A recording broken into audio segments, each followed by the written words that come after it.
Quando iniciar a gravação.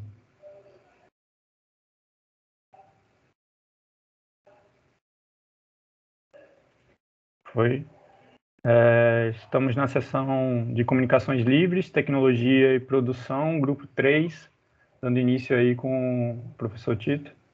Tito, à vontade. Boa tarde, Guilherme. Boa tarde a todos. Então, pessoal, o título dessa minha comunicação livre é a importância da evolução das fibras ópticas no contexto da pandemia da Covid-19.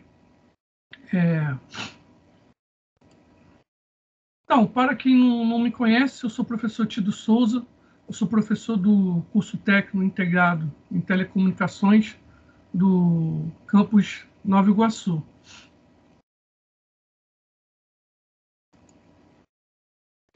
Então, pessoal, qual o objetivo que me levou a fazer essa comunicação livre para vocês? Porque a gente, desde o ano passado, está vivendo essa pandemia aí, né, da Covid-19, que trouxe mudanças na nossa vida, na nossa rotina. Uma delas foi o isolamento social, né, como objetivo de tentar diminuir o contágio do vírus. E tal fato, o que aconteceu? Levou as pessoas a realizar atividade de forma remota. A pessoa estava acostumada a fazer atividade de forma presencial, igual a gente mesmo. Eu me lembro do dia que eu estava no Cefet, foi uma sexta-feira, a gente pensava que nesse dia a gente ia voltar em uma semana. Mas dessa uma semana já está aí para mais de um ano e meio, né, que a gente está nessa situação. Então, as pessoas estavam acostumadas a fazer as atividades de forma presencial, de uma hora para outra se viram vendo que fazer suas atividades, trabalho, estudo, de forma à distância, né? E, logicamente, algumas atividades não perderam seu caráter devido ao caráter emergencial, o caráter de excepcionalidade, que, por exemplo, as atividades médicas, e depois eu vou falar para vocês, inclusive, na legislação que a gente teve ano passado, as telecomunicações também foram colocadas como atividades essenciais, tá? Então, como já adiantando, as telecomunicações elas foram colocadas como atividades essenciais justamente pelo fato de a gente ter agora que trabalhar, estudar tudo de forma remota.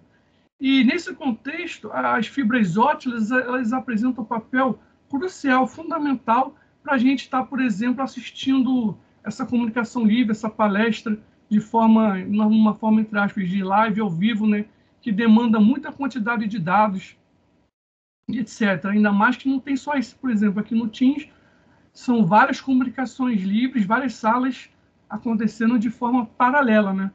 Então, tudo isso requer muita banda da minha rede, exige muito da minha rede. O simples fato, somente de eu estar ligado, de todo mundo ligar a câmera, por exemplo, colocar ao vivo, isso demanda, por exemplo, mais banda do que eu não ligar o vídeo aqui com vocês.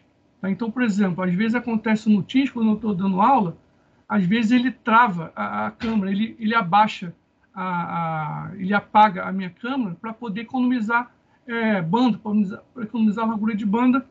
Por exemplo, aqui na minha rede, o perto pode estar sobrecarregado, então ele faz isso para não cair, a transmissão. Tá?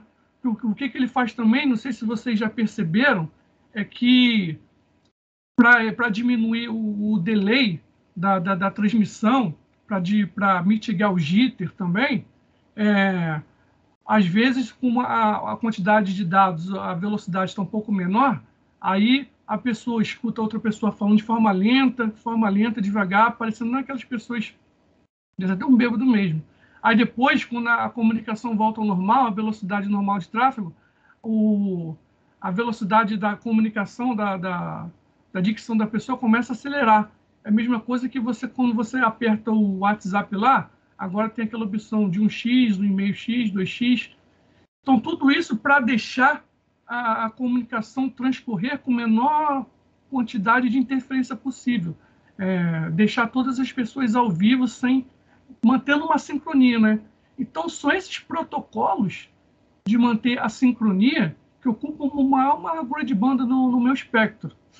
Tá? Outras coisas que aconteceram também nessa pandemia, a virtualização. A virtualização, o que é? Por exemplo, é você pegar, as pessoas estavam lá dentro da empresa, por exemplo, ia lá para o centro do Rio, na Petrobras lá, por exemplo. Sentava lá na Rio Branco, no sistema dela própria da Petrobras. Então, a pessoa não pode mais ir lá no escritório. Então, tem toda a questão da segurança, da cibersegurança, de dados confidenciais. O que a empresa tem que implementar? Tem que implementar um sistema de virtualização, que é o quê? Que é pegar o sistema dela e levar para dentro do computador do usuário que agora está trabalhando em casa. Então, isso tudo aí requer ainda uma largura de banda, ainda mais largura de banda. Por exemplo, depois eu vou mostrar para vocês que o fluxo de dados diário, a partir de março do ano passado, começou a se comparar com aquele fluxo que a gente tinha aos domingos, antes da pandemia, ou seja, onde as pessoas descansam, não estão, a maior parte delas em casa, não estão trabalhando. Então, a partir daquele momento, o fluxo de dados começou a se comparar como se fosse os domingos antes da pandemia. Além disso, digitalização.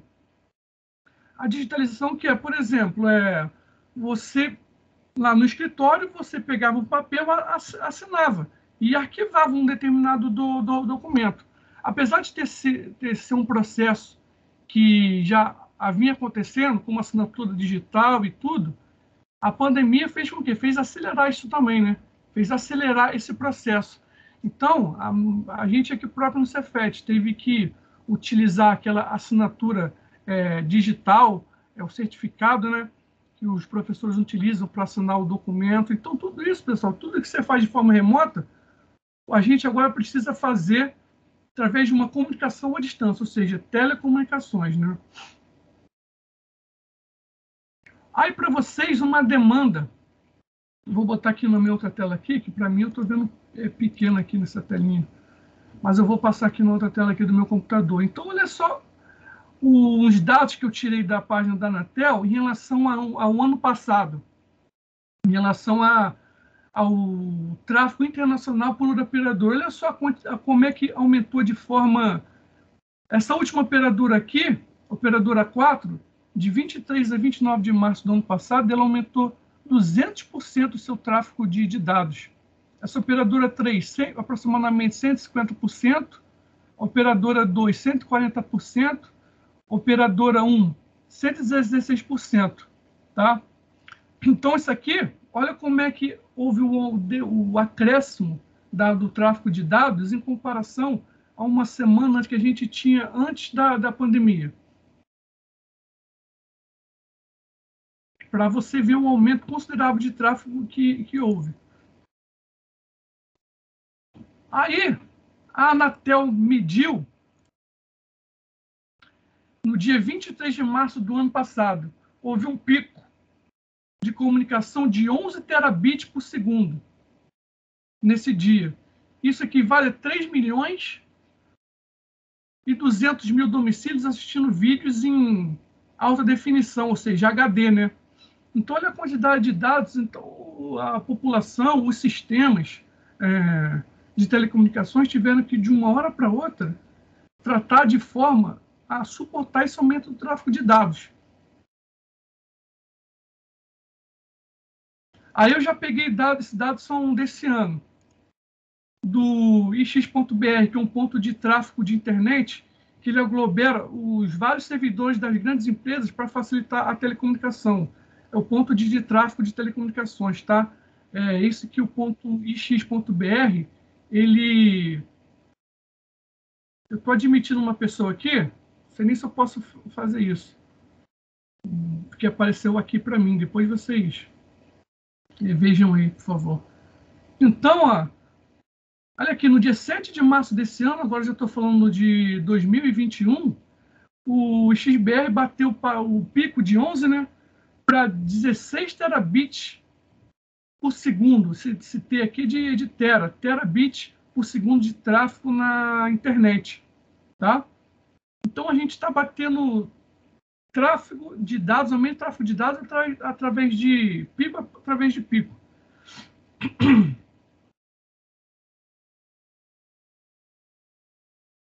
Então, nesse contexto, o que acontece? Então, as pessoas, para o costume, o tráfego de dados, majoritariamente, está no backbone dos grandes provedores de serviço de internet, tá? Das grandes operadoras, das prestadoras de serviço. Só que de uma hora para outra a gente viu o aumento desse tráfego migrar para as redes de acesso, que são as redes mais próximas do cliente. Aqui, no backbone, majoritariamente o que a gente tem é fibra ótica, que é um meio de comunicação capaz de suportar esse aumento de tráfego de dados. Mas perto da casa do cliente, o que a gente tem, na maioria dos casos? Cabo coaxial ou cabo de par trançado, tá? O que a gente vê a partir do ano passado é o aumento da oferta do que a gente chama daquele serviço via fibra. Então, você vê propaganda Vivo Fibra, a Claro, nossa fibra é melhor, da TIM, que era TIM Live, TIM Fibra Agora, da Oi, vários pacotes com fibra ótica. Então, a tendência com o aumento desse tráfego é a fibra ótica sair do núcleo das grandes empresas e passar também para o quê? Para as redes de acesso, ou seja, mais próximas do cliente, do usuário, né? Para comportar esse aumento do tráfego que a gente teve. Por quê? As fibras óticas permitem conexões mais velozes, mais estáveis. São meios de comunicação ideal para a implementação de inteligência artificial. Eu estou vendo aí vários projetos aí, um que está me vindo à mente agora é de um menino que apresentou ele consegue detectar através de inteligência artificial de um drone um incêndio em determinada área. Então, tudo isso, além da capacidade de processamento que você tem embarcado, isso precisa ser levado para um lugar, para a nuvem, para ser processado. Então, a fibra ótica, ela implementa essa comunicação com menos delay, menos latência, menos jitter, tá? Tanto que a fibra ótica vai ser um dos principais componentes da implementação do 5G e do 6G. A gente já está pensando no 6G, na sexta geração. Então, a pessoa fala em 5G de forma móvel, mas também os servidores para processar essa informação, de um servidor para outro, para levar para a nuvem, isso está de forma invisível ao usuário, né? Mas isso tudo vai ser trafegado via fibra ótica. Então, exemplos, câmeras de segurança que mapeiam aglomerações, aplicativos de monitoramento de casos por geolocalização, telemedicina e treinamento online, prático para o manuseio de equipamentos hospitalares, os carros autônomos, né? Por exemplo, também. Então, uma evolução aí das comunicações óticas, o principal avanço que teve para a gente evoluir para as comunicações óticas foi a invenção do laser em 1960, na década de 60.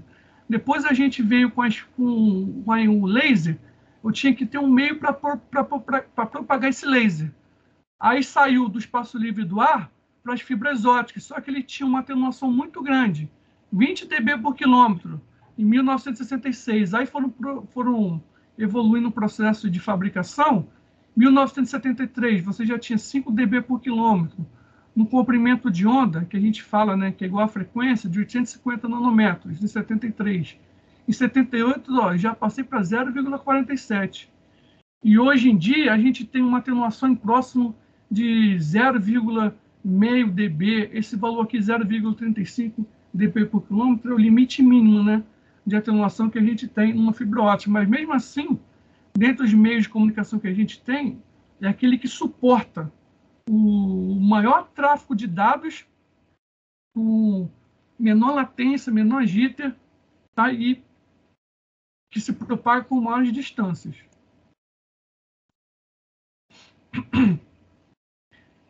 Então, a evolução, como eu falei para vocês, é o quê? Levar do backbone para mais próximo do usuário. O nome disso a gente chama de FTTX. FTTX Fiber to the, ou seja, fibra para, por exemplo, H, Um H aqui seria home, ou seja, mais próximo da casa do cliente, por exemplo, tá? Mas tem outros tipos de estrutura, de infraestrutura. Até o início dos anos 80, os sistemas comerciais utilizavam fibras multimodo para transmissão. Por quê? Como a fibra ela é multimodo, o núcleo dela é maior, tá? Ela permite vários modos de propagação. Então, isso, com um núcleo maior, você propicia uma comunicação mais eficaz quando você quer fazer uma junção de uma fibra com a outra. Os acopladores óticos são mais eficientes. Mas o que acontece além de ser eficiente? Mas você tinha uma fibra multimodo, o que você tinha de vantagem? Você tem baixa captação luminosa, o tamanho do núcleo interfere, dificuldade para cobrar fonte de luz LED, e você tem um controle mais preciso no alinhamento da fibra, quando você tem fibra monomodo, tá? Quando você tem uma fibra monomodo, um tamanho do núcleo menor, aí você diminui o que a gente chama de dispersão modal. Você só propaga um modo de propagação dentro da fibra. Isso faz com que ela tenha menos dispersão ao longo da propagação, tá? Você consegue um alinhamento mais preciso através de máquina de fusão, você não usa mais o LED, você utiliza o laser. E as faixas de frequência também, elas mudaram para frequências, para comprimentos de onda 1310 e 1550 nanômetros, tá? Que suportam altas capacidades e longas distâncias, e essas são comprimentos de ondas aqui que você tem uma menor atenuação.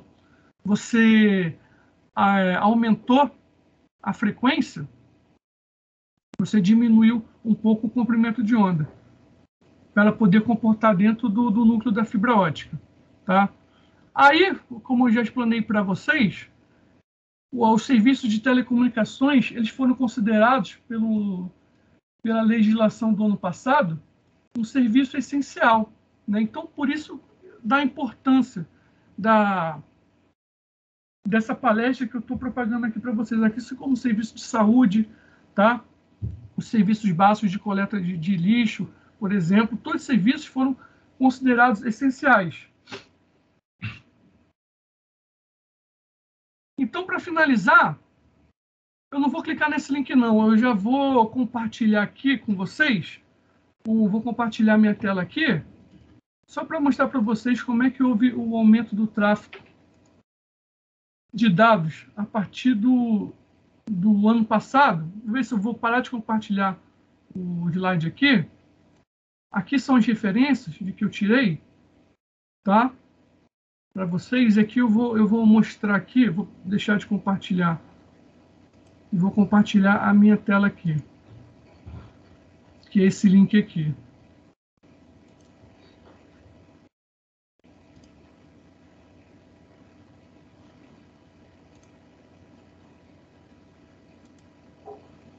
Consegue visualizar?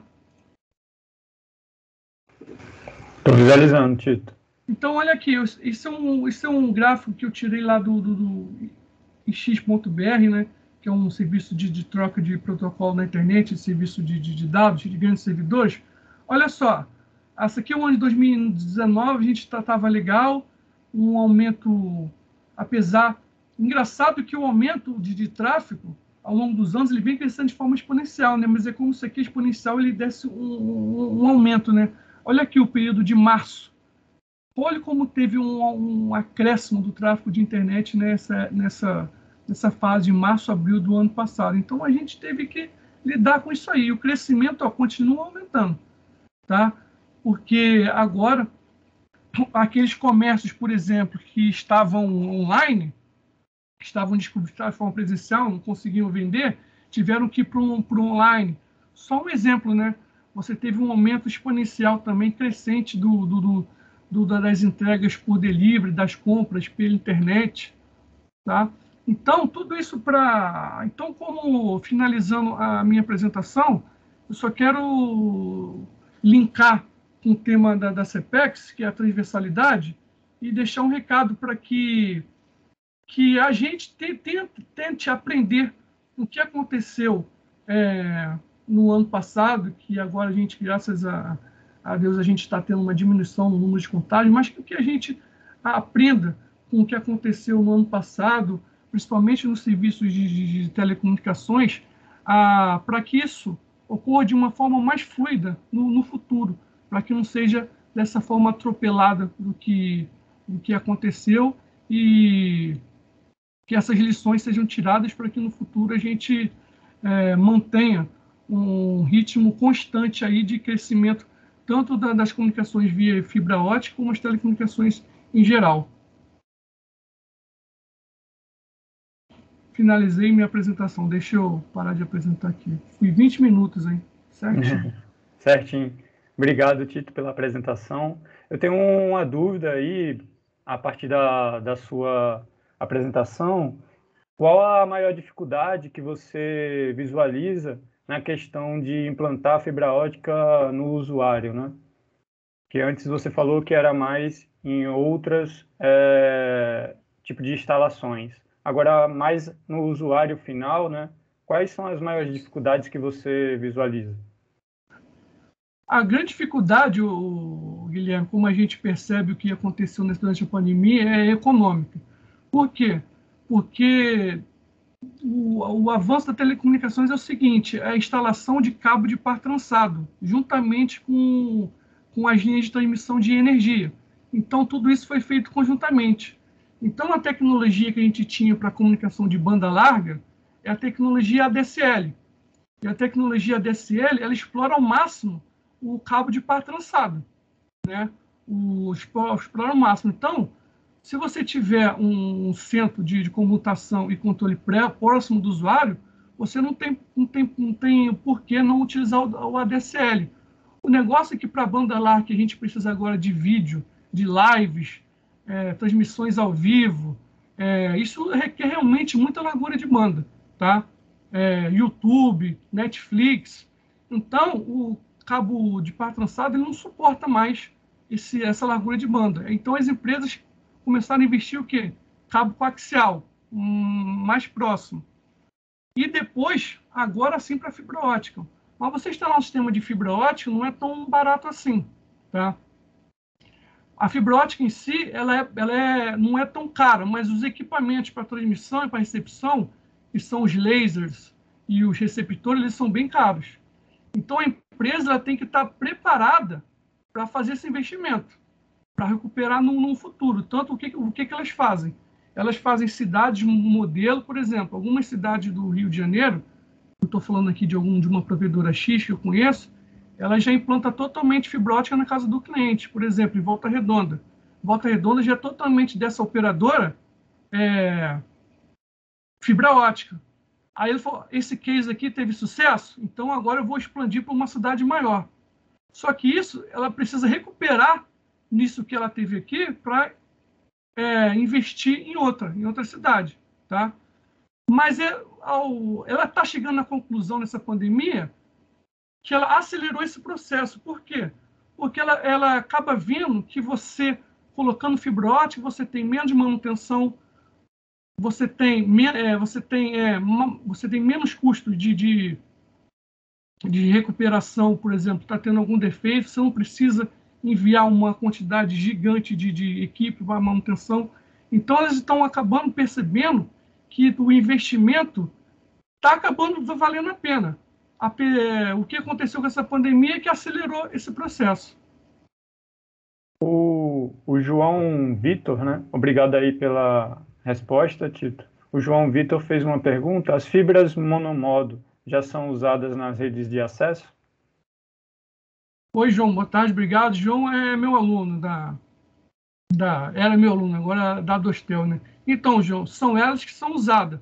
As fibras monomodo elas são usadas na rede de acesso porque elas são utilizadas para comunicação a longa distância, uma maior taxa de dados e porque ela possui uma menor dispersão, né? Então, são elas que são utilizadas em detrimento das fibras multimodo. Já o João Carlos fez um comentário, acho que tem a questão das regiões de risco também, que embarreiram bastante o avanço da fibra. O que você acha com relação a isso? Isso que eu lembrei agora que eu ia falar. O que a gente percebeu hoje veio em noticiário de jornal aí? Que os meliantes, vamos botar assim, eles vão lá na rede da empresa de telefonia e pegam o cobre para vender, que é o cabo de par trançado que eu estou falando para vocês. Então, tem esse lado econômico, por isso que eu falei, essa substituição do cabo de par trançado para fibra ótica é também econômica, porque as empresas estão vendo, estão tendo muito prejuízo do meliante ir lá pegar o cabo para derreter, para vender em ferro velho, né? Então, elas estão substituindo para fibra ótica também por causa disso, porque a fibra ótica em si é um plástico, é um vidro, não tem valor comercial nenhum. Tanto que elas colocam lá estampada lá no poste lá, não tem valor comercial, sem valor comercial. Deixa eu ver a pergunta dele se foi essa mesma. Acho que a questão das regiões de risco também, questão de avanço. O que acontece é que a gente vê como o serviço está evoluindo. Olha o que acontece. As próprias essas empresas menores, elas acabam pegando os equipamentos das empresas maiores para fazerem as próprios serviços de internet nesses equipamentos. Então tá assim, se a polícia e se a Anatel não agir de forma enérgica nisso aí, realmente a situação está ficando preocupante em relação à segurança. Vou deixar aberto aí, mais uma vez, obrigado, Dito. Mais alguém tem alguma pergunta? Pode colocar aqui no chat ou levantar a mão. Fiquem à vontade. Se ninguém tiver mais pergunta, a gente vai encerrar e passar para a próxima apresentação. Ninguém mais? Obrigado, Tito, novamente. Obrigado, Guilherme. Obrigado a todos. Ultrapassei um pouquinho aí, mas acho que deu para sanar. Foi muito bom. Foi bem proveitoso saber um pouco de fibra ótica também, que não é a minha área, e saber dessa relação toda que está tendo com a pandemia, né? Obrigado, Guilherme. Obrigado, pessoal. Passar para a próxima apresentação, sistema de transmissão de um protótipo off-road. Felipe Pessoa ou Micael Venturi estão na sala?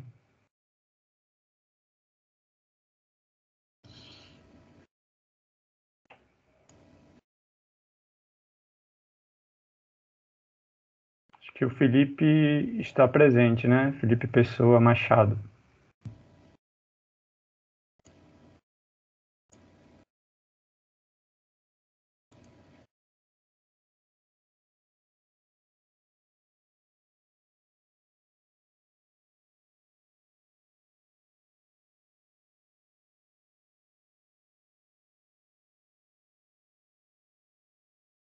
Felipe Pessoa Machado nos ouve?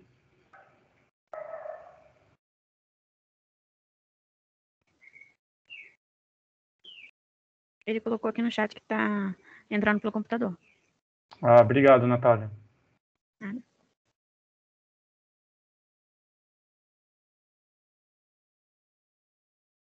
Vamos aguardar aí o Felipe para a apresentação dele.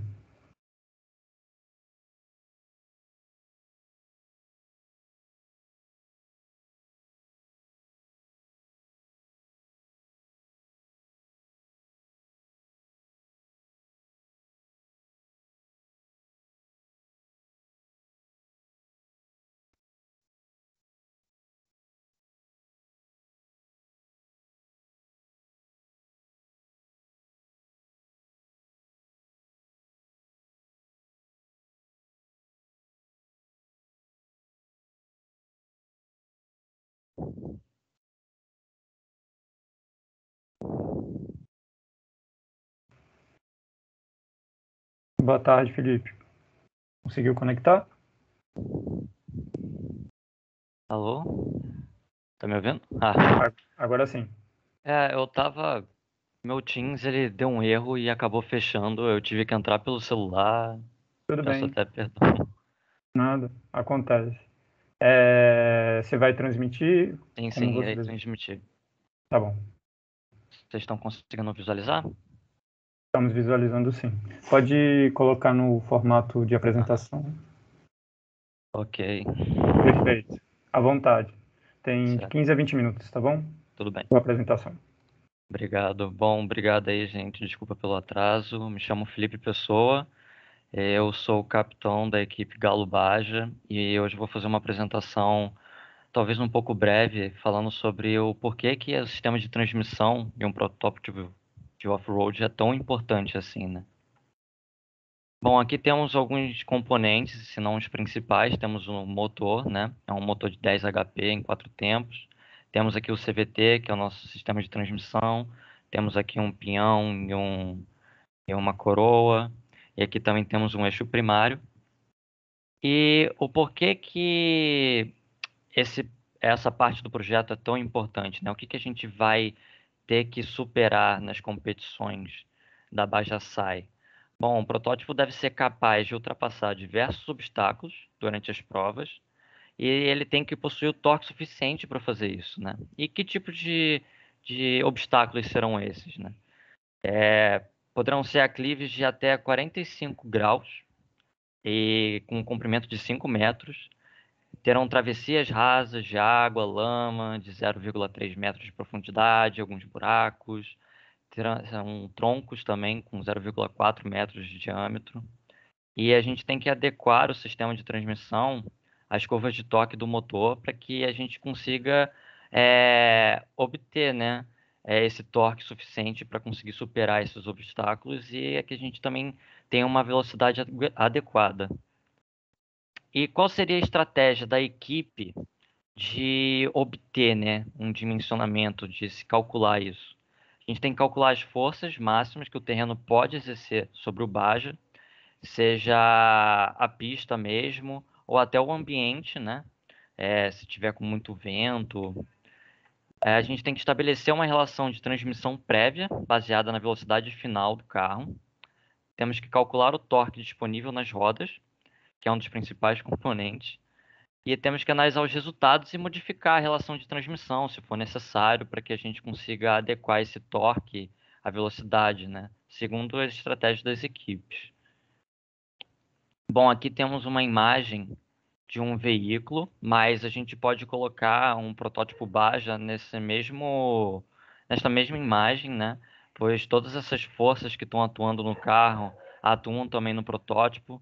Aqui temos, por exemplo, a massa, temos a resistência, a tração, e aqui no DA é o coeficiente, a resistência de arrasto em cima do carro. Então a gente faz todo esse cálculo aqui para tentar superar essas deficiências, né? Esses problemas. Aqui temos uma tabela do coeficiente de atrito, né? Cada pista tem um certo coeficiente e geralmente em competições do Bajasai se usa terra batida. Aqui nessa tabela não tem a terra batida, mas a terra batida ela é de 0,06, 0,6, na verdade. 0,6, né? 0,6. É próximo aqui do terra úmida. Isso, dei uma confundida. Bom, a relação de transmissão prévia. O alvo, né? Digo que o alvo da equipe é de alcançar 60 km a 3.600 RPM, que é o RPM máximo que o motor chega. E umas informações que a gente precisa é saber o raio dinâmico do pneu. O pneu é uma variável extremamente importante no estudo da transmissão. Porque existem, né, capítulos só sobre eles em alguns livros, como a apostila do Nicolazzi. E existe o raio estático do pneu, que é quando o carro está parado, e existe o raio dinâmico, que é quando o carro está em movimento. Então, quando a gente vai fazer o dimensionamento da transmissão, a gente procura utilizar bastante o raio dinâmico, né, para ter essa noção do carro já em movimento. Aqui a gente calcula os RPMs que chegam nas rodas, né? Velocidade angular, velocidade sobre o raio, né? De dinâmico, no caso. E aí a gente obtém aqui o resultado de 650 RPM.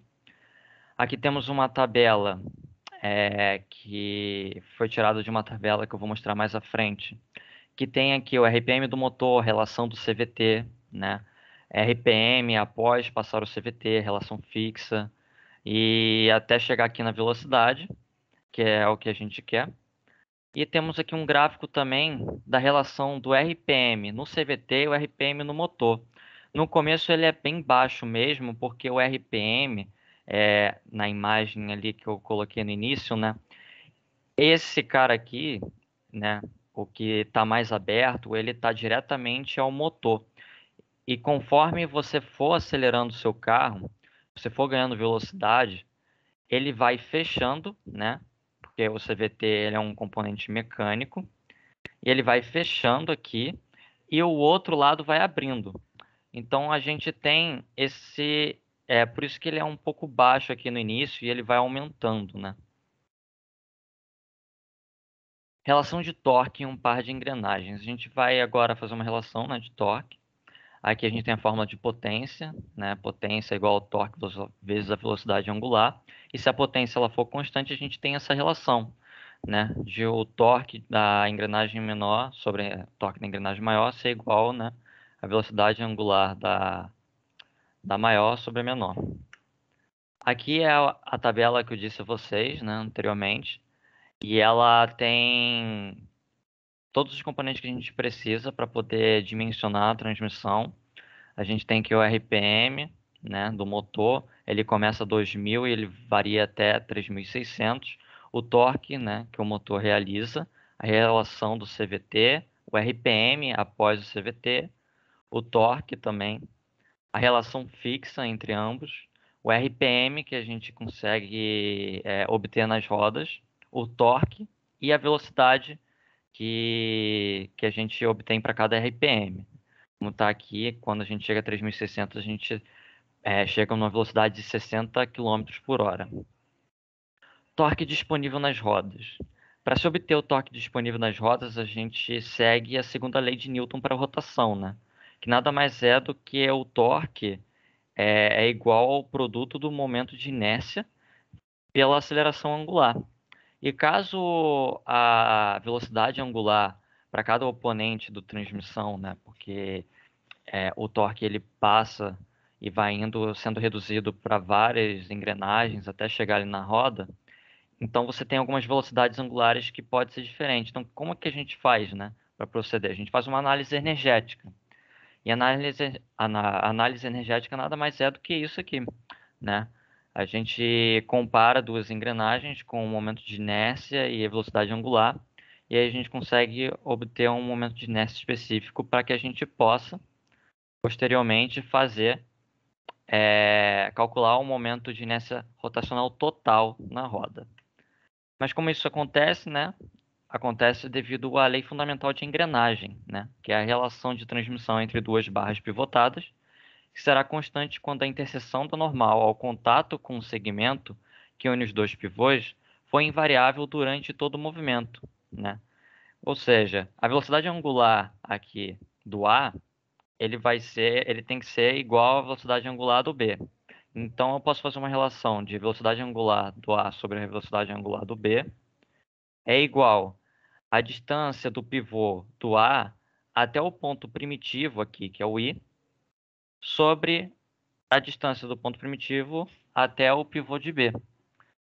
E aí a gente consegue fazer o cálculo do momento de inércia rotacional para a gente chegar, né, no torque das rodas, né? E como eu falei antes, o torque no motor ele vai sofrendo reduções, né? Vai reduzindo. Então ele sai do motor, ele vai para o CVT. Aí depois do CVT, né? Aqui o CVT na equação.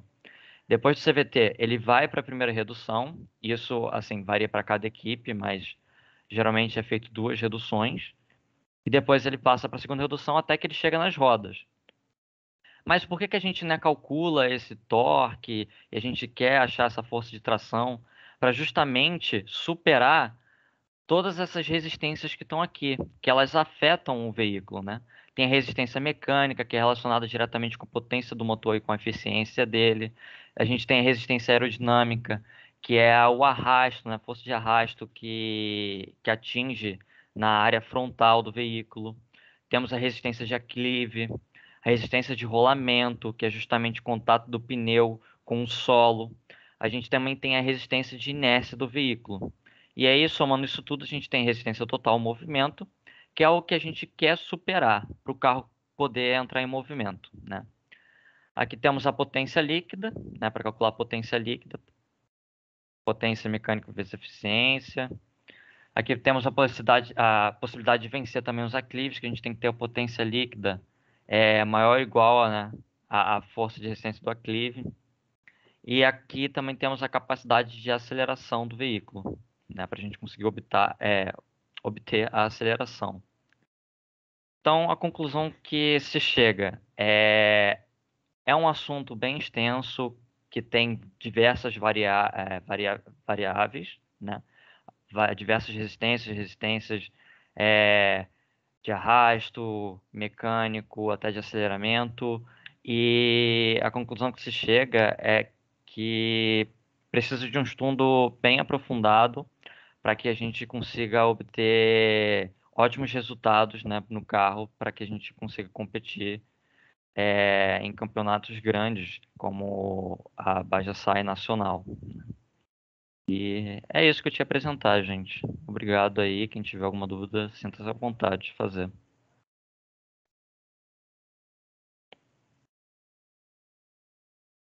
Obrigado, Felipe. Parabéns pela apresentação. É uma área que eu gosto, é a área de transmissão, né? Isso. Minha formação é em engenharia mecânica também e dou aula na parte de elementos de máquina, né? Então, tudo Então que é eu bastante gosto isso. É pego como engrenagem, aluno aí, mancais, rolamento, é isso e é mesmo. isso aí.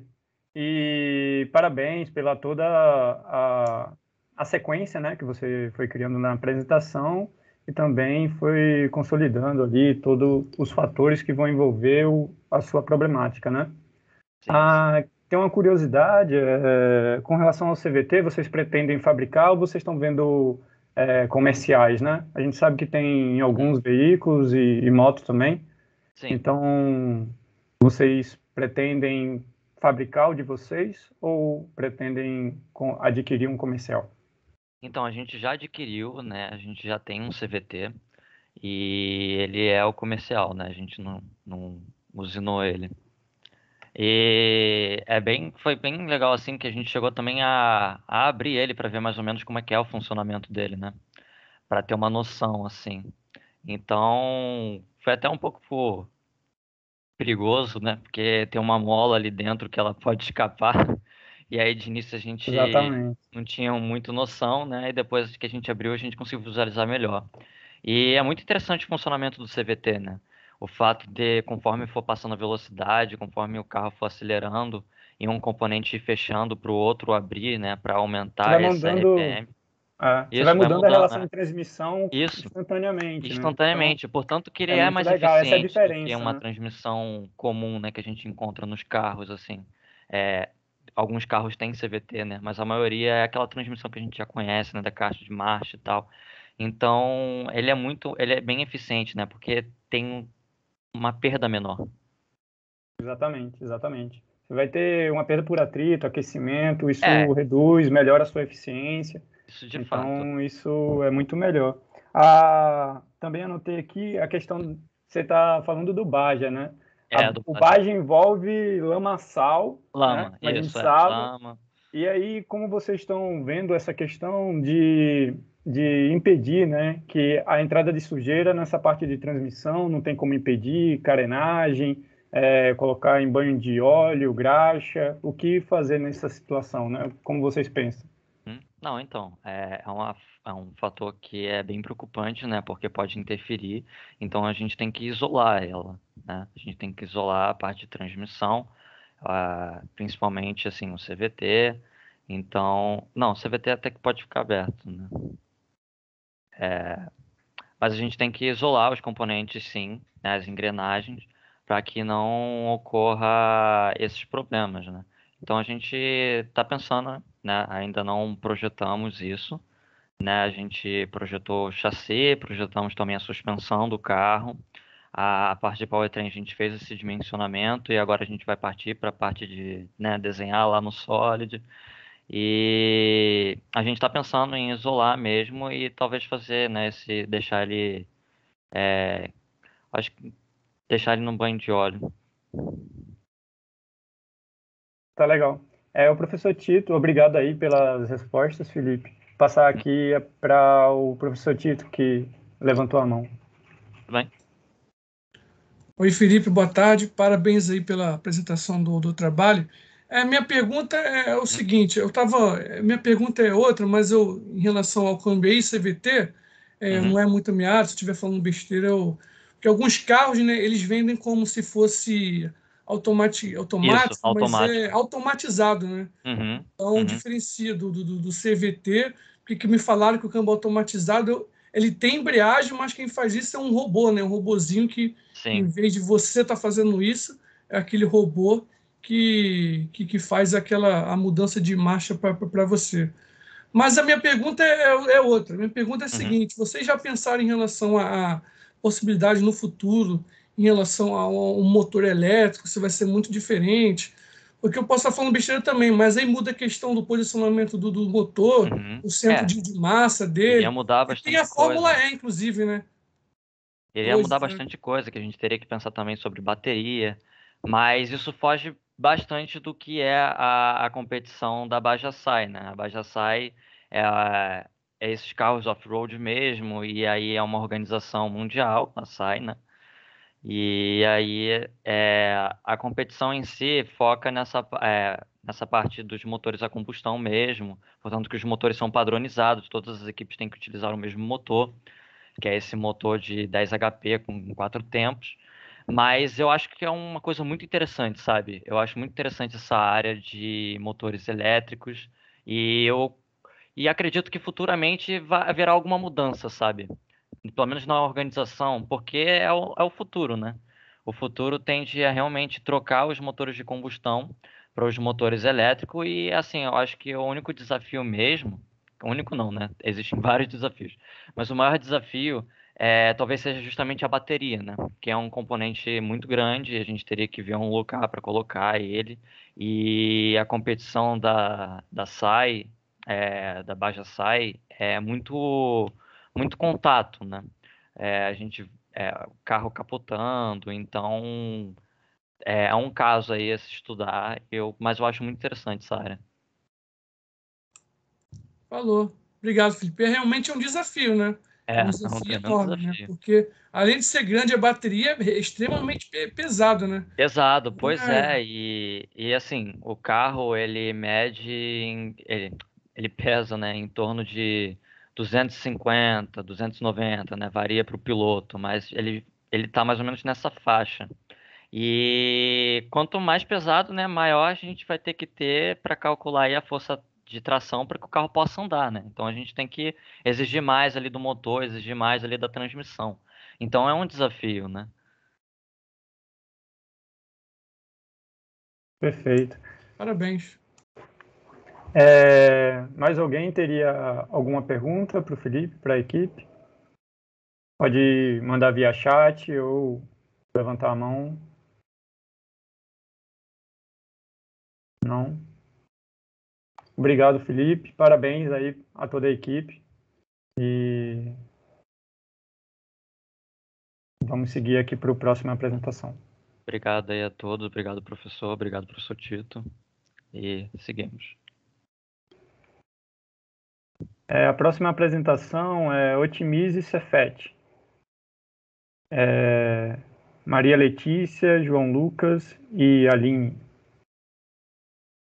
Oi, tudo bom? Vocês conseguem me ver? Isso, Conseguem estamos me Oi, ouvir? aqui. João. Certo?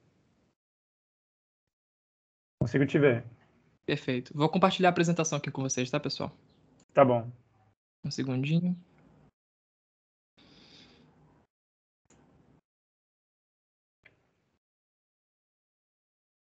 Vocês conseguem ver qual tela minha? Tito, a sua mão ainda está levantada, se puder baixar aí. Acho que eu tenho que trocar a tela, um segundo. Foi, baixou.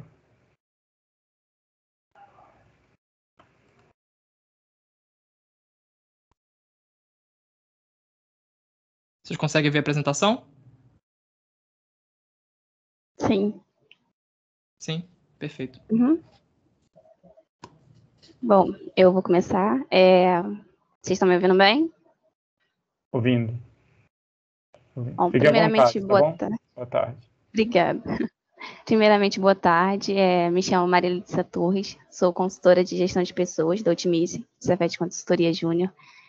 Hoje venho representando a mesma, junto com o João Lucas, consultor de marketing, e vamos falar um pouco sobre a empresa, sobre nossos serviços e as experiências já vividas ao longo dessa caminhada. Bom, o movimento. O que seria o Movimento Empresa Júnior? O Movimento Empresa Júnior é um empreendimento que não tem fins lucrativos, mas todos saem ganhando de certa forma, tanto os alunos como os nossos clientes. A organização ela é feita por estudantes de graduação e sua orientação é feita por professores. Na Empresa Júnior, os estudantes podem realizar os projetos e prestar serviços para outras empresas, aprendendo na prática a exercer a profissão que estão se graduando, no caso. É uma ótima oportunidade de empreender na faculdade, afinal, quem participa de uma empresa júnior passa a entender como se organiza uma empresa de fato, no ato, na ação, tal como um negócio tradicional. A empresa júnior, ela se organiza em setores, como presidência, marketing, gestão de pessoas, projeto, administrativos, entre outros setores também. A diferença é que todos os cargos são ocupados por estudantes universitários, que foram eleitos por determinado período, normalmente pode ser de 6 em 6 meses ou anual, realizando uma troca de conhecimentos nesse processo de passe de posse. Pode passar. E quem somos? A Otimize Cefet Consultoria Júnior, ela é uma empresa júnior da Faculdade de Cefet, Unidade Itaguaí. Ela é composta por alunos do curso de Engenharia Mecânica e Engenharia de Produção.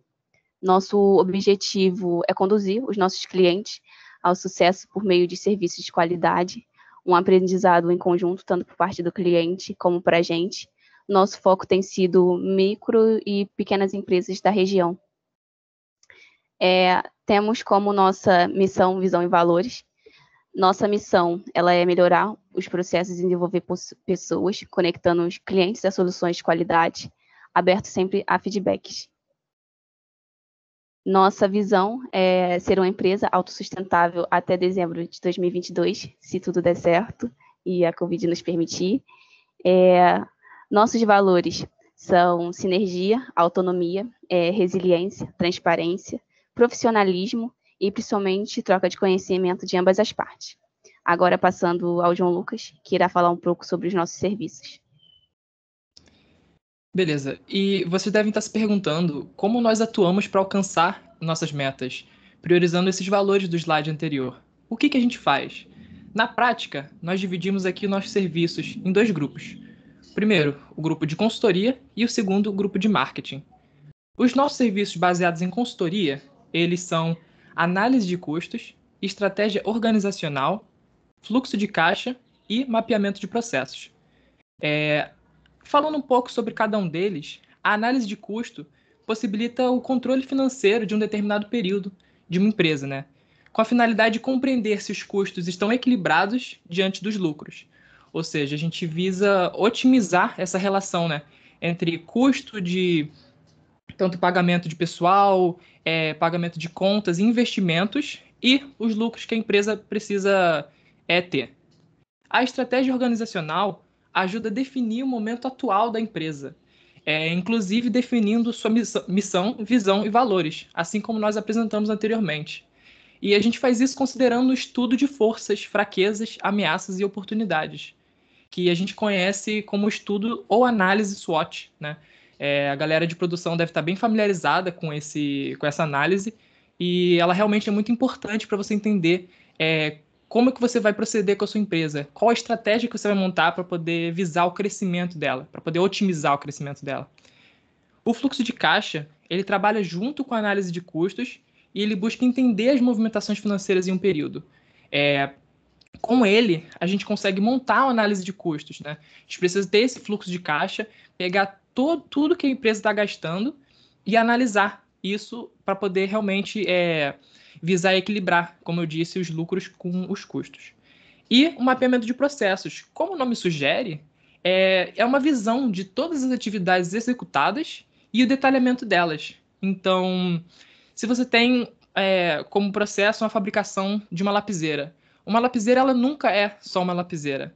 A lapiseira tem vários pequenos objetos que você precisa ter detalhada a logística, se você vai construir dentro da própria empresa, e tanto como o grafite, o corpo, a mola que fica dentro dela. Então a gente precisa mapear isso tudo e detalhar para poder ver se a gente consegue, para poder ver se a gente realmente tem alguma coisa que a gente pode otimizar dentro desse processo. Sempre tem algum processo que não está saindo como deveria, ou alguma outra empresa de logística que faz alguma coisa mais rápido, visando custo-benefício.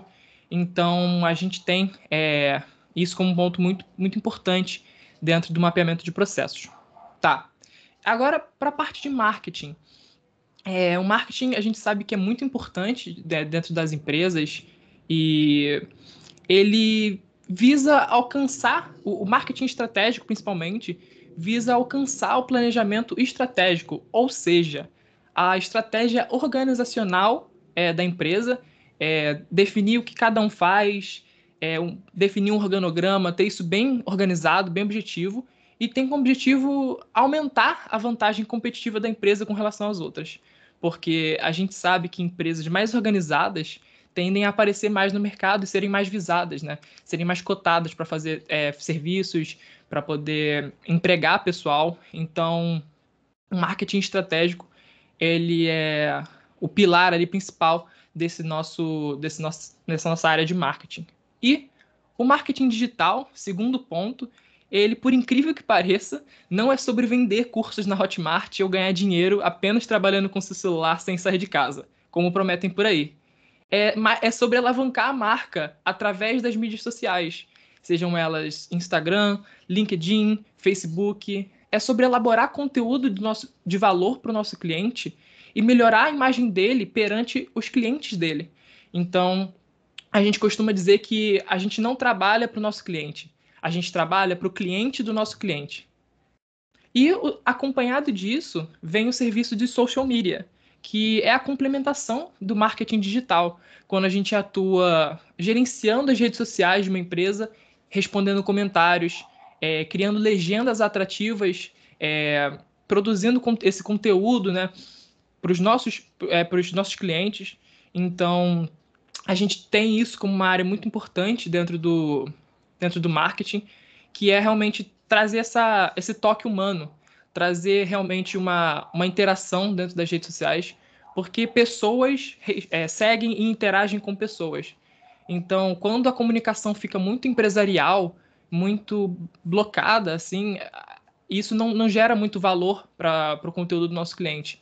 Então, a gente tem como principal ponto a humanização das redes sociais desse cliente, para poder realmente trazer mais engajamento, trazer mais interação para as redes sociais dele. E a gente vai mostrar um pouquinho do nosso portfólio dentro dessas áreas de serviço, né, dentro dessas áreas de atuação. E o portfólio, eu dividi ele em 2 pontos.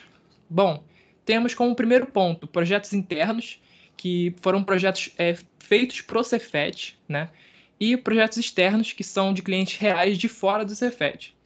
Eu vou citar alguns dos nossos projetos internos.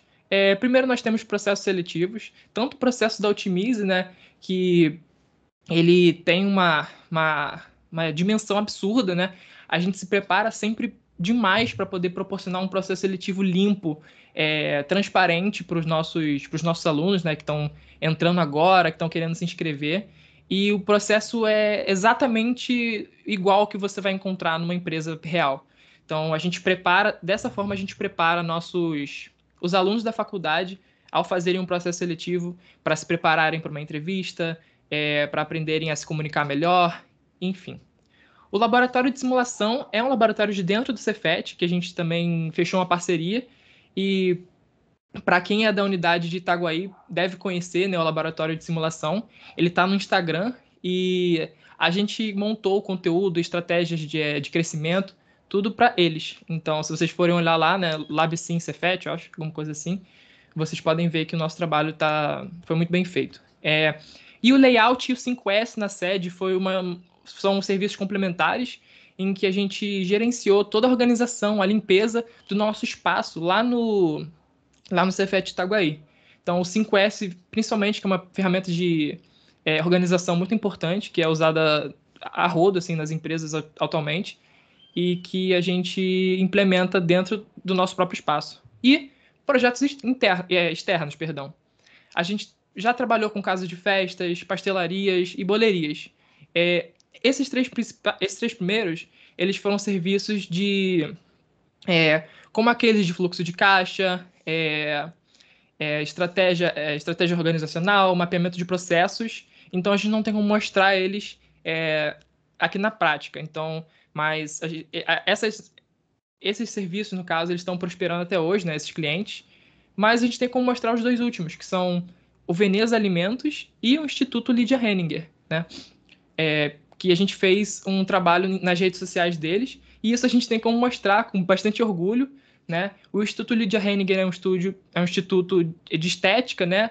A Lydia Henninger é uma profissional de odontologia especializada em harmonização orofacial, e a gente desenvolveu toda a estratégia de conteúdo do Instagram dela, junto com o Veneza Alimentos, que é um hortifruti. Então, a gente realmente voltou todos os conteúdos para as vendas, né, para otimizar as vendas deles. Mas nem tudo são flores. E aí, chegamos à quarentena. Durante a quarentena, a gente tomou um baque, né, foi realmente a gente foi pego de surpresa, mas a gente não deixou de trabalhar, e eu venho trazer, né, com bastante felicidade, assim, até dizer que nossa equipe trabalhou durante a quarentena para poder estar realmente não deixando a Otimize parar. Então, a gente contou com reuniões semanais, reuniões gerais a cada 15 dias, acompanhamento de membros também muito importante. A gente prioriza muito a saúde mental dos nossos membros. Então, a gente sempre esteve em contato frequente com eles para poder saber como é que eles estavam, como é que estava a família deles, principalmente durante esse período, e a gente acha que isso é muito importante. E também visando a melhorar a experiência dos nossos companheiros, né, dos nossos parceiros, a gente disponibiliza sempre treinamentos e cursos online para que eles possam se desenvolver dentro da empresa e saírem dentro da Otimize com uma experiência de trabalho absurda. Né? Aqui, a tela foi. Aqui é uma das fotos, né, da nossa ex-diretora trabalhando home office, né? E vocês podem ver os valores, né, naquela mesinha, são os mesmos que a gente mostrou na foto anterior. Que eu vou passar bem rápido, que são algumas fotos do home office do nosso pessoal. E eu poderia ficar muito tempo mostrando essas fotos, mas a gente tem uma coisa melhor para mostrar. Bom, antes disso, antes da pandemia, a gente tem isso, que são momentos de interação social, momentos que possivelmente vão ser resgatados, né, no futuro, e que a gente tem orgulho de mostrar para vocês, porque são momentos que fazem parte da nossa história, né, quando estávamos juntos, quando ostentávamos a bandeira da Otimize, fazíamos eventos, né, promovíamos visitas técnicas para a Ambev, principalmente, e é importante ressaltar que muita gente que foi colaborador da Otimize acabou passando pela Ambev, né? Então, acredito que a Otimize realmente foi um fator que contribuiu muito para a melhora, assim, do desenvolvimento dos nossos colaboradores, e por isso eles conseguiram passar em vários processos seletivos e até trabalhar em empresas de nome, né, grandes como a Ambev. Também eventos em datas especiais, né? Esse dia foi um dia que foi o Dia das Mulheres, então todas as nossas meninas, né, as meninas da Otimize, foram para um evento especial do Dia das Mulheres. E o mais importante, que a gente tem mais orgulho de mostrar, o evento nacional das empresas juniores. Nós estávamos lá, né, todos os diretores da nossa empresa estavam presentes lá, e isso é um marco principal, assim, porque esse evento é um evento enorme de empreendedorismo, e que os nossos colaboradores foram e aprenderam também bastante por lá. Né? E é uma viagem enorme, né? Tipo, daqui para Gramado não é pouco chão. Então, a gente também proporciona isso para os nossos colaboradores. E trouxemos um depoimento da nossa queridíssima Julia Ellen, que foi ex-diretora de gestão de pessoas. E eu vou ler rapidinho para vocês o que ela disse. Bom, a Otimize Cefet Consultoria Júnior foi uma escola para mim e me ajudou a me tornar o que sou hoje. Toda a minha construção no âmbito profissional e até mesmo meu desenvolvimento como pessoa, a Otimize fez parte. A empresa Júnior é uma oportunidade para você se arriscar, se conhecer, se desenvolver em um ambiente corporativo de pessoas que estão constantemente aprendendo. Hoje, sou estagiária de melhorias na área de logística da Gerdau e, sem dúvidas, sei que a jornada pela Otimize foi fundamental para eu conseguir desempenhar meu papel onde estou. A experiência como diretora de gestão de pessoas me trouxe uma nova perspectiva sobre as circunstâncias da vida e sobre as pessoas. Uma coisa que, infelizmente, a Faculdade de Engenharia de Produção não te ensina é como gerir pessoas.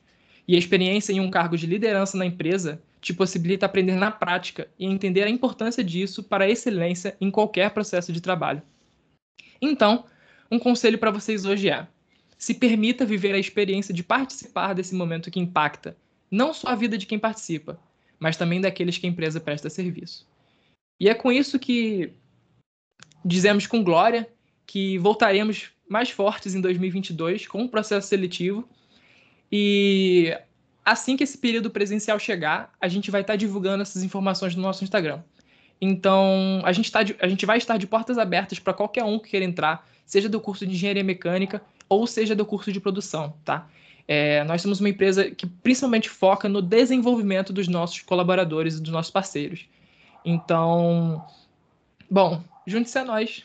E como frase final, eu deixo um slogan da Otimize que eu gosto muito e que faz parte assim do nosso pensamento. Otimize, despertando mentes, conectando pessoas.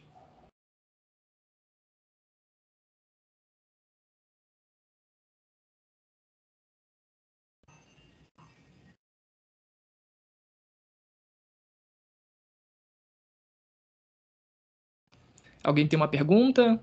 Alguém Obrigado, João. Falar? Obrigado, João, pela apresentação. Parabéns. Muito legal saber de toda essa construção de vocês lá da Otimize, lá em Itaguaí. Vocês têm algumas perguntas e dúvidas também.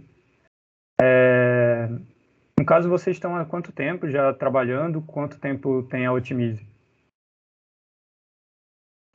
Olha, acredito que a Otimize nasceu em 2017, tá? E a gente tem atuado aí desde esse ano buscando realmente estar criando portfólio, mas agora que a gente conseguiu estar trazendo... Foi realmente agora na pandemia, né, nesse período de 2019, 2020, que a gente trouxe mais clientes para dentro da Otimize. E uma coisa que a gente percebeu é que, assim, não que isso seja bom, mas a pandemia estimulou o empreendimento, digamos assim. Muitas pessoas que às vezes perderam o emprego, alguma coisa assim, focaram em empreender durante a pandemia. E a gente percebeu isso. Então, a gente sentiu esse gap, né? E a gente sentiu a necessidade de estar realmente investindo mais em marketing digital, em estar divulgando os trabalhos deles. E isso foi muito legal poder estar contribuindo com as pessoas num momento tão ruim, né? Verdade, você cria oportunidades, né? Sim. A questão também, a partir dessa levantamento que você fez, né, da questão do marketing, o quão foi importante a entrada das redes sociais junto com o marketing para alavancar os empreendimentos? Como você vê essa junção do marketing com rede social e a influência disso no mercado como um todo? O marketing, assim, o marketing hoje em dia e as redes sociais, eles estão ligados, assim, quase que de mãos dadas, coladas, assim, grudadas. Porque hoje em dia a gente vê que muita gente usa celular, usa o Instagram, usa o Facebook e está sempre ligado, sempre antenado nessas redes sociais. Então, você está divulgando o trabalho dos nossos clientes, né, nas redes sociais, está divulgando serviços, realmente é um meio de informação e de comunicação que é gratuito, né? As pessoas elas têm acesso a conteúdo gratuito e é realmente um lugar também de entretenimento. Então, quando a gente criava conteúdos para as redes sociais, a gente não focava só em aprendizado, né? Mas também em entretenimento, criando memes, criando posts divertidos, também para tirar um pouco daquele momento ruim que a gente estava passando, que a gente está passando ainda, né? Que é a pandemia. Então, a gente focou nisso também. E a gente acha que é muito importante, né? A junção de marketing e redes sociais. Porque hoje em dia, o TikTok, por exemplo, é uma das redes que mais está crescendo ultimamente. E está com mais de 1 bilhão de usuários hoje. Então, é uma crescente e a gente percebe que a televisão está cada vez sendo menos assistida e mais aderência aos serviços como Netflix, Amazon Prime. Então, a gente vê a internet também como um espaço muito grande para a gente crescer, né? Para a gente crescer. Democratizando a informação, né? Então você tem Isso. acesso de todos os lados, né? A Ana Cláudia, ela parabenizou a apresentação e perguntou: o processo seletivo tem geralmente quais requisitos? Então, o processo seletivo ele não tem nenhum requisito específico, basta você estar cursando alguma engenharia do Cefet e qualquer período, sabe? A gente não precisa de experiência, porque a gente foca em realmente desenvolver os nossos colaboradores. Então, você vai entrar lá sem saber nada assim, sobre gestão empresarial, sobre empreendimento, e vai sair de lá expert, pronta para poder entrar em qualquer empresa, entendeu? Então, a gente foca muito em desenvolver. É basicamente ter muita vontade de aprender e querer trabalhar bastante. É uma troca de conhecimento incrível. Legal. Mas alguém teria alguma pergunta? Gostaria de levantar a mão, falar alguma coisa ou pelo chat?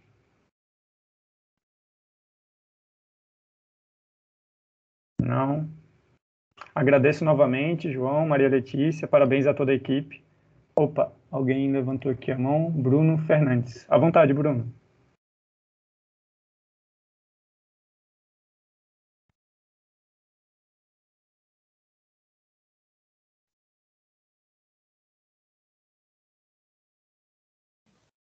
Permitiu o microfone dele. Acho de bola, foi aqui, obrigado. Cara, eu só queria falar porque eu sou diretor de gestão de pessoas da Cefet Júnior, né, que é a empresa júnior do Cefet Maracanã. Aí eu queria realmente parabenizar vocês aí pelo resultado aí de que vocês estão apresentando hoje em dia, como é que vocês estão mandando bem.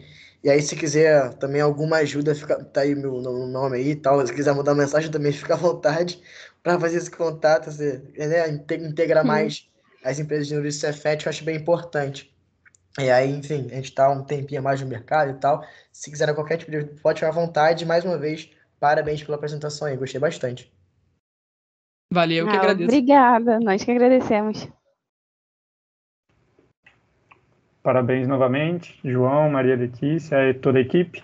Vou passar agora para a próxima apresentação. Acho que tem mais uma pergunta, né? Ele perguntou se a gente pode repetir os serviços. Deixa eu ver aqui. No chat? No chat. Ah, sim, perdão. Vocês poderiam repetir quais os principais serviços oferecidos pela empresa? João Vitor Teles. Ok, assim, vou ser breve, né? A gente oferece marketing digital, gestão de redes sociais, montagem de estratégia organizacional, elaboração de marketing estratégico, controle e gerenciamento de fluxo de caixa, análise de custos, plano de manutenção, aplicação 5S, desenvolvimento de indicadores, né, de controle de qualidade, descrição de cargos e organograma, gestão de estoque e mapeamento de processos. Esses são todos. Então, se você quiser, eu coloco no chat depois. Acho que fica mais fácil. Perfeito. Obrigado, João. Obrigado a todos, pessoal. Valeu. Boa tarde. Boa tarde. Obrigada, gente. Boa tarde. Passar aqui para a próxima apresentação, o impacto dos erros de medição nos gráficos de controle. Apresentadora Gisele Elias Couto. Olá, boa tarde. Boa tarde, Gisele.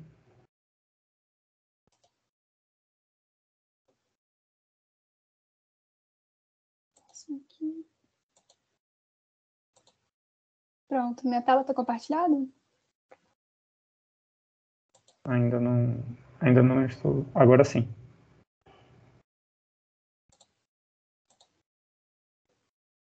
Escutam bem? Escutando.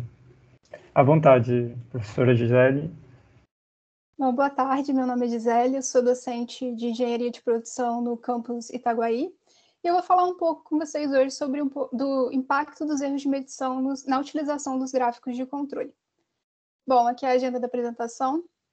Deixa eu ocultar aqui, não sei se está aparecendo. Mas eu vou falar um pouco sobre a motivação, por que eu trouxe esse tema, falar também algumas das limitações da aplicação dos gráficos tradicionais de Shewhart, os impactos dos erros de medição nesses gráficos de controle e algumas considerações finais sobre esse tema.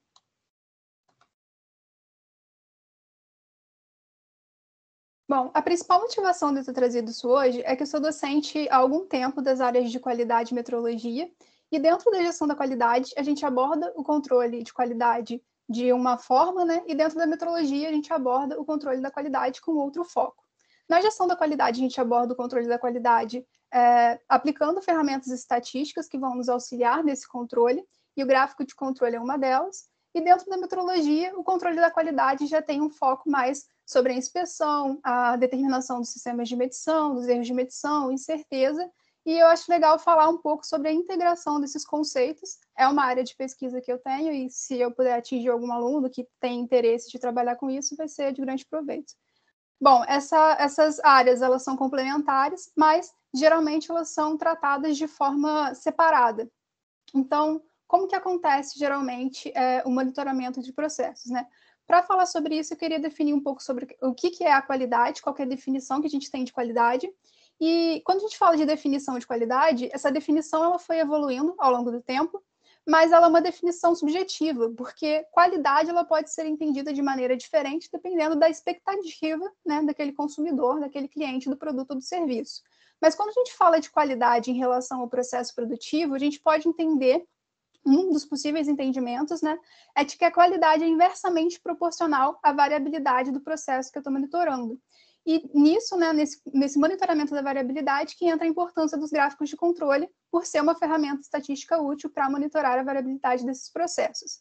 E, tradicionalmente, o monitoramento do processo ele ocorre a partir de uma característica da qualidade que eu quero monitorar, né, que pode ser um diâmetro, rugosidade, comprimento, e eu vou precisar de um sistema de medição para estar coletando essas medidas da variável de controle, né, de qualidade. E a partir dessas medidas, que geralmente são coletadas de forma amostral, eu vou determinar uma estatística, que pode ser uma estatística mais simples, como média, desvio padrão e amplitude, para eu estar monitorando isso ao longo do tempo, essa característica, essa estatística que eu colocei a partir das medições, e aí entra o papel do gráfico de controle. Para eu saber se esse processo que deu origem, né, à peça que eu estou monitorando, a característica que eu estou monitorando, eu preciso que esses pontos, essas estatísticas, caiam dentro de limites de controle, basicamente. Eu tenho outros pontos que eu tenho que observar, mas, no mínimo, esses pontos têm que cair dentro desses limites de controle.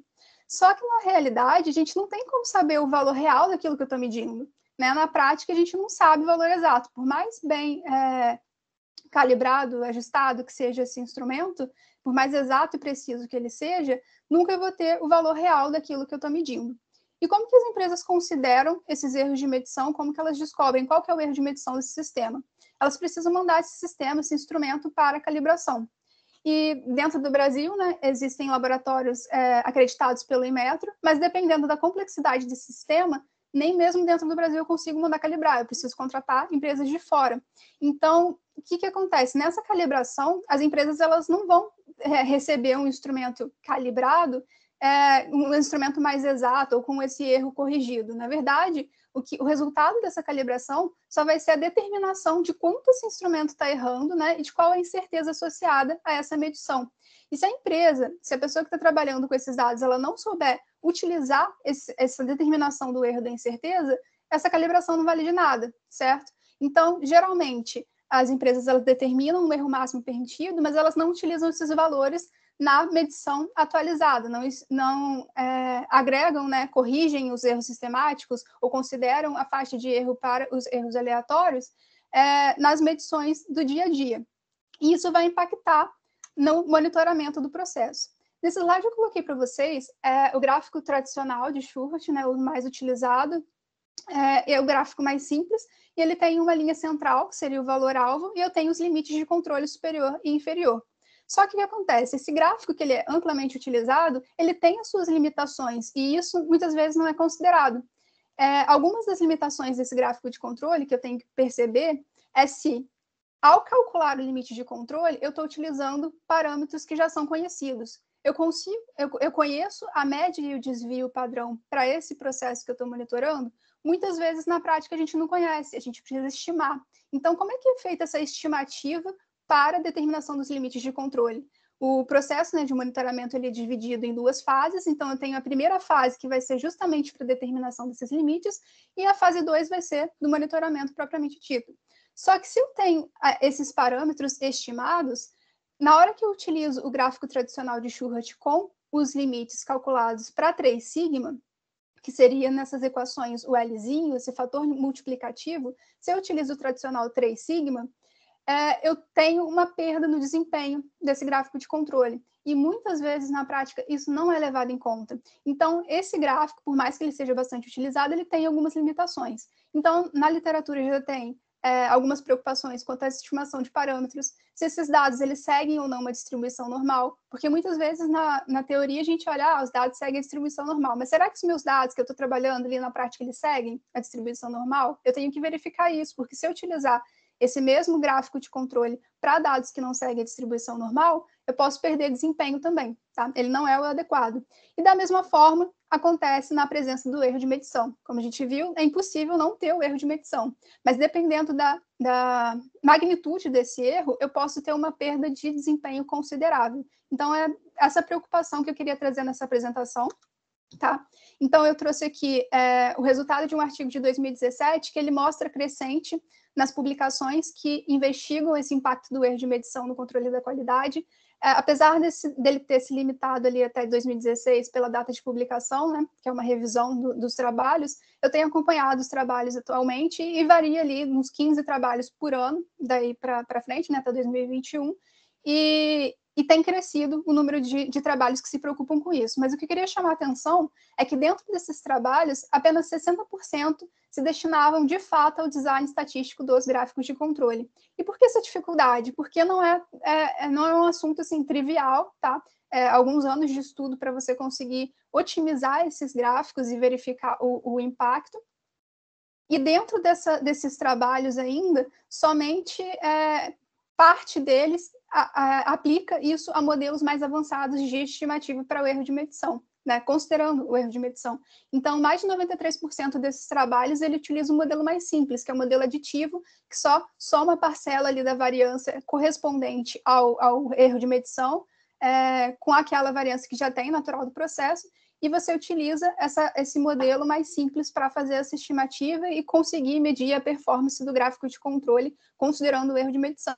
A gente sabe que a gente está caminhando para a complexidade dos processos produtivos cada vez maior e, consequentemente, a complexidade dos sistemas de medição que estão envolvidos, né, na caracterização desses processos. Então, a gente está caminhando aí caminhando não, a gente já está na indústria 4.0, numa realidade de automação dos processos, de integração dos processos. Então, é interessante que haja mais trabalhos e maiores investigações com modelos mais complexos do que o modelo aditivo.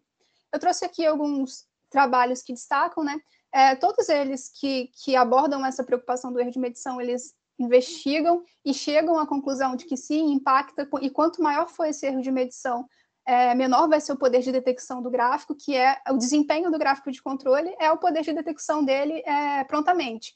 Então, quando eu falo que perde desempenho, é porque ele demora mais para indicar um ponto fora de controle, né? Quando essa ocasião ocorre. Então, quanto mais ele demora, menor é o desempenho desse gráfico. Então, diversos trabalhos que foram feitos, eles indicam essa perda de desempenho com a presença do erro de medição, mas o que eu queria chamar a atenção aqui é que uma alternativa que tem para mitigar esse erro, né, para minimizar esse impacto, na verdade, você aumentar o tamanho da amostra que está trabalhando. Só que a gente sabe que, na realidade, dependendo do processo produtivo, nem sempre isso é viável, nem sempre é economicamente viável. Então, o que os autores sugerem na literatura é que você faça um estudo econômico e há necessidade de maiores estudos, né, para esses modelos de erro mais complexos, para fazer ali o trade-off e verificar o quanto eu aumento e quanto vale a pena investir num sistema de medição melhor, quanto isso impacta no processo, quanto eu posso ter de lucro se eu reduzir o tempo, né, na tomada de decisão, caso isso aconteça. caso esse ponto fora do controle aconteça. Então, é uma área assim, que está em desenvolvimento, tá? Então, algumas considerações finais que eu quero trazer é justamente destacar que isso vai, assim, já tem uma crescente na realização de trabalhos sobre o tema, mas isso vai ser extremamente necessário à medida que a gente começar a utilizar sistemas mais complexos. Na verdade, já são utilizados, mas na prática a gente tem que meio que ir calculando e verificando o melhor para cada caso. Não tem métodos de calibração totalmente consolidados para todos os casos, porque na graduação que a gente vê muitas vezes a calibração de um paquímetro, de um micrômetro, de uma tridimensional, que seja, né, um sistema um pouco mais avançado, mas a gente já está na era da metrologia óptica, a gente já está numa era de integração dos sensores, de forma que eu consigo até calibrar os sensores individualmente, mas como eu garanto a confiabilidade desses sistemas integrados, né? Então, é um ponto, assim, relevante, tá? Esses erros de medição, eles têm que ser considerados para desempenho. Eu tenho, na literatura, gráficos mais avançados, mas ainda tem essa necessidade de maiores estudos e investigação, principalmente econômica, de trade-off entre eu aumentar o tamanho de amostra, eu investir num sistema melhor, e isso tem que ser mais explorado, e é uma área legal que eu ficaria feliz se alguém se interessasse também e quisesse caminhar comigo nesse sentido. Então, aqui algumas referências, agradeço a atenção, deixo o meu contato, tá? Qualquer coisa, entrem em contato se interessarem pelo tema, se tiverem alguma dúvida. É isso. Obrigado, professora Gisele. Parabéns pela apresentação, bem legal essa parte de análise de erros, né? Eu estou acostumado da mecânica é metrologia, né? Então a gente faz aí uma análise de normalmente 10 amostras e faz ali o básico de distribuição, né? Então, você já está indicando que a partir disso é possível adaptar um novo método, né? Então essa distribuição que você falou, esse controle de Shewhart, né? Como é que se pronuncia, perdão? Shewhart. De Shewhart. Ele pode ser acoplado ali à parte de indústria 4.0, como os processadores estão mais avançados, essa medição pode ser mais robusta, né? Então você pode tomar a decisão muito mais rápido, né? Então a gente começa a analisar, sair um pouco do linear para não linear, né? Então os sistemas que a gente estava acostumado a desprezar, a gente pode começar a considerar. Então acho que é dentro dessa linha que você está buscando o seu trabalho, né? Isso. Como você falou, o tempo é primordial, a gente não pode mais demorar para detectar. Então, como basicamente o desempenho dos gráficos de controle está ligado ao tempo de detecção, e a gente está trabalhando com sistemas cada vez mais complexos, tem que haver essa investigação, parar de usar o básico só porque está na literatura e investigar o que pode ser feito para melhorar, né? Aquela questão que a gente despreza o peso da viga, né? Não pode mais desprezar nas análises, né? A gente tem que ir considerando agora, a gente tem poder computacional para começar a considerar coisas mais complexas. Isso, exatamente. E isso é um trabalho bem interessante. Parabéns aí pelo trabalho. Obrigada. Eu fiz outras... Acho que era isso que eu tinha aí para contribuir ou conversar. Alguém teria alguma pergunta, algum questionamento? Pode levantar a mão ou colocar no chat. Fique à vontade.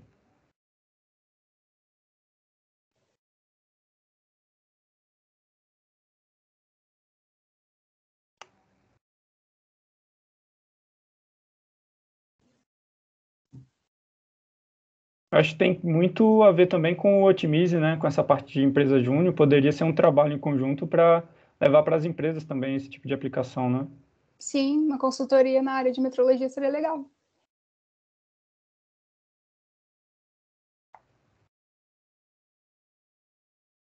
Alguém gostaria?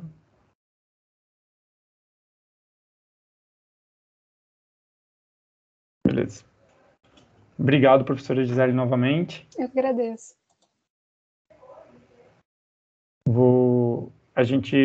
Essa foi a última apresentação, impacto dos erros de medição nos gráficos de controle. Agradeço a todos por participar aqui dessa comunicação livre e até a próxima.